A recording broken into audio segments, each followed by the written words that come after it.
Everyone, my name is doctor Sarita Kumari. मैं नागार्जुन में संस्कृत महाविद्यालय तोरनी में समाजशास्त्र की अध्यापिका हूँ। आज मैं जो पढ़ाने वाली वो समाजशास्त्र के अंतर्गत ही समाज है, सोसाइटी, जिसे हम इंग्लिश में सोसाइटी बोलते हैं, उसको पढ़ाने वाली हूँ। ठीक है, ये जो सोसाइटी है, मान लीजिए हमारा समाज है। ठीक है, समाज है, इसमें बहुत सारे लोग निवास करते हैं। जब तक इसकी हम महत्ता को नहीं समझेंगे तो हम समाज को नहीं समझ पाएंगे। ठीक है, अब कुछ तथ्य है जिसको बताने चाह रही हूँ। पहला क्या है, समाज में समाज शब्द का प्रयोग विशेष अर्थ में, यहाँ क्या कहा गया है, समाज में समाज शब्द का प्रयोग विशेष अर्थ में। यहाँ समाज का जो प्रयोग किया गया वो विशेष अर्थ में किया गया, उसकी कुछ प्रमुख विशेषता हो गई, जिसलिए इसकी चर्चा अर्थ में यानी विशेष अर्थ में किया गया है। क्या है, सब विशेष अर्थ में किया गया जाता है। यहाँ व्यक्तियों के बीच पाए जाने वाले सामाजिक संबंध, यहाँ क्या कहा गया है, व्यक्तियों के बीच पाए जाने वाले सामाजिक संबंधों के आधार, यानी आपकी जो व्यक्ति समाज में रहते हैं उन दोनों के बीच जो सामाजिक क्रिया, जो अंतर क्रियाएं होती है, जो एक दूसरे से इंटर क्रिया करते हैं, अंतर क्रिया करते हैं, उनसे जो संबंध व्यवस्था बनती है उसे क्या कहेंगे, यहाँ क्या, संबंधों के आधार पर पाए गए व्यवस्था को समाज कहेंगे। यानी यहाँ पे क्या जोड़ दिया गया है, सामाजिक संबंध, यानी समाज, जिसमें हम समाज में जो रहते हैं तो हमारे समाज में क्या, एक दूसरे से इंटरेक्शन होता रहता है। बिना समाज में से शादी हो या किसी भी समारोह पर एक दूसरे से अंतर क्रिया करते हैं तो क्या कहते हैं, इसी को समाज कहा जाता है। ठीक है, आगे बढ़ते हैं। यहाँ व्यक्तियों को साधारणतः समाज नहीं माना जाता, यहाँ व्यक्ति को यहाँ एक बात बताया, गौर कीजिएगा कि हम लोग जब रहते हैं, यानी स्कूल कॉलेज, जैसे हुआ ये स्कूल समझ लीजिए, स्कूल या सिनेमा हॉल, इसमें व्यक्तियों का समूह है, लेकिन ये एक दूसरे से अंतर क्रिया नहीं करते हैं। क्या लोग एक दूसरे से अंतर क्रिया नहीं करते तो क्या वो समाज हुआ? नहीं।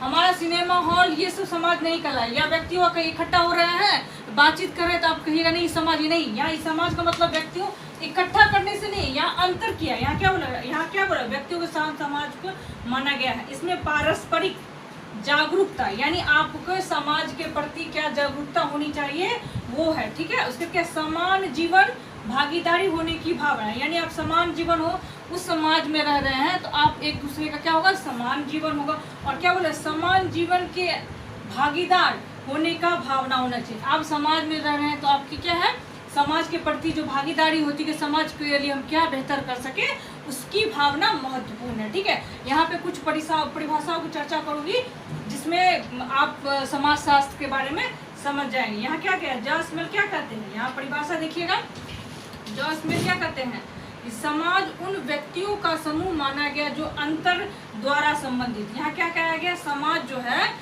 जॉन स्मिथ जो कहते हैं, समाज को उन व्यक्तियों का समूह माना जो अंतर किया करते हैं। यहाँ पे देखिए ऊपर ही मैंने बताया कि अंतर किया, यहाँ के व्यक्तियों का समूह जो अंतर किया मतलब एक दूसरे से इंटरेक्शन करते हैं, उसी को हम समाज कहेंगे। ठीक है, अब कुछ विशेषताओं के बारे में जानेंगे हम, समाज की विशेषता के बारे में। ठीक है, ये क्या है, यहाँ कहता है पारस्परिक। पहला क्या है, पारस्परिक जागरूकता। आप समाज में एक दूसरे के प्रति जो जागरूकता होनी चाहिए वो जरूरी है कि आप समाज में है तो आप उसके प्रति जागरूक हो ना, कि समाज को हम कितना बेहतर बना सके। ठीक है, दूसरा क्या है, समाज में सहयोग एवं संघर्ष विद्यमान, किंतु संघर्ष सहयोग के अंतर्गत पाया जाता है।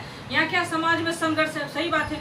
यहाँ पे अर्थव्यवस्था होती है, पूंजीवादी व्यवस्था होती है, किसी का कम संपत्ति, किसी का ज्यादा, तो समाज में संघर्ष होता है, लेकिन संघर्ष भी होता है सहयोग के अंतर्गत ही होता है। आप कोई भी काम कीजिएगा तो उसी काम में देखिएगा संघर्ष होता है उसमें, लेकिन फिर भी क्या होता है, सहयोग की भावना पाई जाती है। तीसरा क्या है आपका पॉइंट, समाज अन्यासित पर आधारित। अन्यासित मतलब एक दूसरे पर, व्यक्ति और समाज, व्यक्ति और समाज जो है क्या है, अन्यासित, एक दूसरे पर आश्रित है। ठीक है, बिना समाज व्यक्तियों से पूरा नहीं हो सकता और बिना व्यक्ति समाज से पूरा नहीं हो सकता। इसलिए क्या कहा गया कि समाज अन्यासिति पर आधारित है। तीसरा पॉइंट क्या है आपका, चौथा, समाज सदैव परिवर्तनशील जटिल व्यवस्था है। समाज देखिए आज हम जैसे हैं, आदिम समाज में देखिए कुछ अलग थे क्या, तो समाज क्या होता है, बदलता है। क्या है, समाज बदलने की प्रक्रिया है। वो एक ही समाज, जब मान लीजिए 1935 में जैसा समाज था आज जरूरी है 20 में ऐसा समाज हो, नहीं। तो समाज क्या है, परिवर्तनशील है। पर क्या था, परिवर्तनशील है और जटिल व्यवस्था है। क्या कि समाज जो है हमारी परिवर्तनशील व्यवस्था है, लेकिन ये जटिल व्यवस्था है, क्योंकि क्रमबद्ध अध्ययन।